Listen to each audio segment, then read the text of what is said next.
Call the Honourable Nanaia Mahuta. Mr Speaker, I want to take a short call on this particular bill. I joined the Select Committee towards the end of its consideration and can recount some of that discussion which may be useful in this part of its progress. And there was a lot of discussion, as members have pointed to, around Te Pūtahi Pāho and its role, and concerns around its, as a constituent organisation or an electoral college, that some of those bodies weren't fully representative of the supposed interests that they are there to promote. We had quite a in-depth discussion about what more could happen, but in the end, while we noted, for all the reasons that Shane Jones, my colleague, has outlined in his discussion, we noted that it shouldn't impede the progress of the bill, because with the digital switchover, the pragmatism of the Select Committee was that we wanted to ensure that Māori TV could continue to do what it does really well. And let's face it, it is the public broadcast of New Zealand. It does promote the identity of New Zealand in ways that we wouldn't see on TV1 or TV3. And what it does is provide an access point for many New Zealanders to see our New Zealand through a different lens. We have a platform that promotes Indigenous broadcasting. We have a platform that promotes te reo Māori and through a number of mediums, ho mai te paki, through game shows, through documentaries, through sitcoms of the like, and through Māori language learning programs.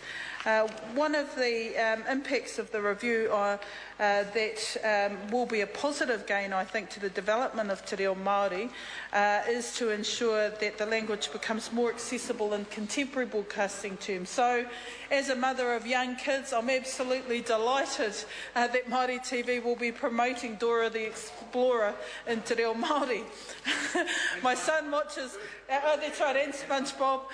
I have to say that that's probably more for an older audience, probably for us in here. But the point of it is that the point of it is that our children, wherever they are, live in a very diverse world, whether it's Dora the Explorer, whether it's Maui, whether it's Diego, whether it's something about dragons or something about taniwha. The fact is that our children today are not limited to the world of te ao Māori, yet they want to have accessible access to what's on offer in their global community. And that is the world that I'm bringing my child up in. And I'm absolutely delighted that Māori TV have taken the step to ensure that there are programs that are accessible in te reo Māori for a new emerging generation who see the world as their oyster, who want access to the global Indigenous community, to the global community, who will see that through Māori television. So I'm certainly supportive of aspects of this bill that will open up that prospect. The other part of the conversation that is important to this bill is, I guess, the future relationship of the ministers responsible for Māori television and how that relationship will continue with Te Pūtahi Pāho, especially in the future review of Māori TV. And it's very, we ensured in the Select Committee, and we took on board advice, that there would be a good amount of negotiation and agreement around the terms of reference for the review of Māori television.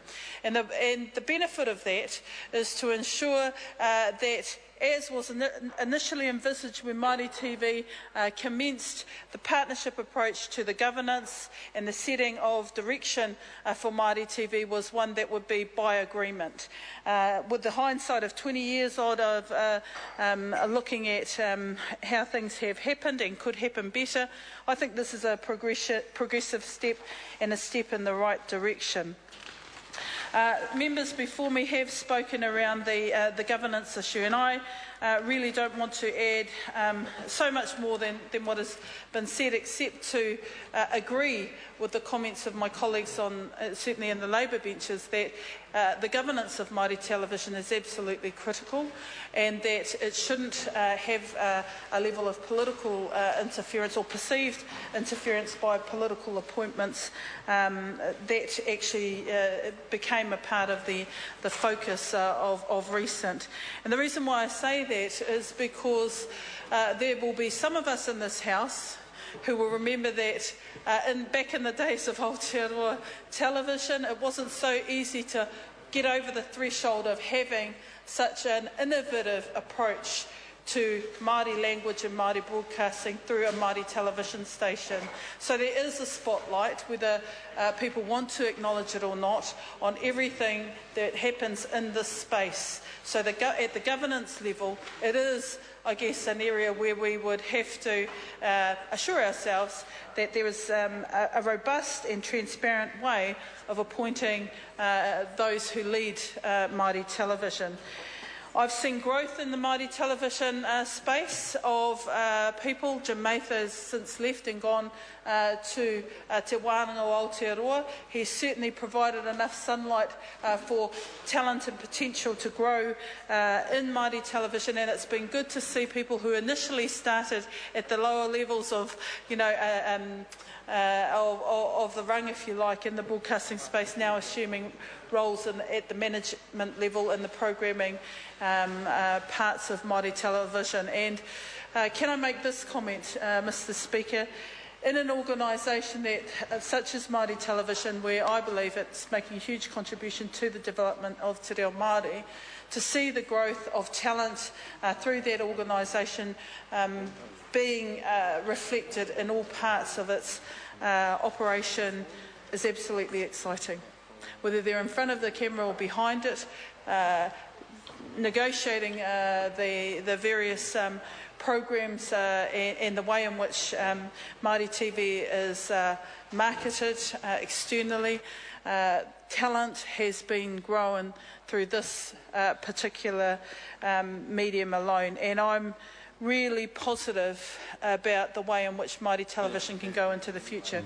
When I first used to visit schools and used to ask, well, what did you want, kids, what do you want to do? Initially it was, I think I want to be a teacher, or I want to do law or commerce or things like that. Now I want to do tourism, get into hospitality, into broadcasting. Hopefully I'm going to be, making my own programs on Māori TV. And this is certainly what is reflected back to from Māori young people within the school system. So that's the extent to which Māori TV has had a positive impact on another generation coming through. Mr. Speaker, in the committee stages there are some aspects of the bill that I'd be only too happy to allude to contribute to this debate. But for this small part, can I say that notwithstanding the concerns around Te Pūtahi Pāho, the Māori Affairs Select Committee didn't feel that they were significant enough to impede the progress of the bill, but we still wanted to ensure that the Minister's attention around ensuring the robustness of that particular body and the fulfilling of its obligations is something that he may consider as a watching brief. Nō reira, I tēnei wā, ka tuku te mihi atu, kia koutou katoa, kia ora. The question is that the motion be agreed to. Those of that opinion will say aye. Aye. Contrary, no. The ayes have it. Māori Television Service Te Aratoku Whakaata Irarangi Māori Amendment Bill, second reading. Point of order, Louise Hobson. Thank you, Mr. Speaker. I seek leave for this to be taken as one question. Well, that's an instruction to the committee because we will be in committee for the next stage. So leave is sought that there be an instruction to the committee to take the remaining stages in committee as one debate. Is there anyone opposed to that course of action? There is none. Leave is granted.